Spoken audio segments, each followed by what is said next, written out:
Guys এই শীতের মধ্যে এতগুলো শিকারী শুধুমাত্র একটা পাখি ধরার জন্য লাইনে দাঁড়াইছে। এখন এই ঘরটাকে দেখেন, এই ঘরটাকে দেখে মনে হইতেছে যেন হিরোশিমা নাগাসাকির বোমা এই ঘরের উপরেই পড়ছিল।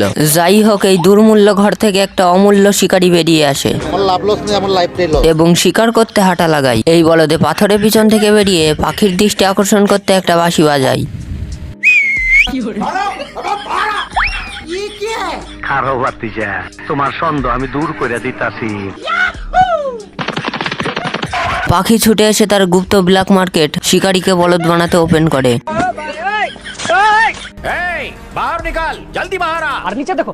আওয়াজ এত উঁচা কেন বাতিজা, খবর কি? এ বলদ নিজেই নিজের চামড়া ছাড়িয়ে নিজেকে একটা গিফট বানিয়ে ফেলে আর শিকারী ওইটা নিয়ে হাঁটা লাগাই। বাট এই চালাক পাখি শিকারীর প্যান্ট খুলে প্যান্টের মধ্যে গান পাউডার ঢেলে আগুন ধরিয়ে দেয়। আব্রাইল কি চিনে না আমারে গো।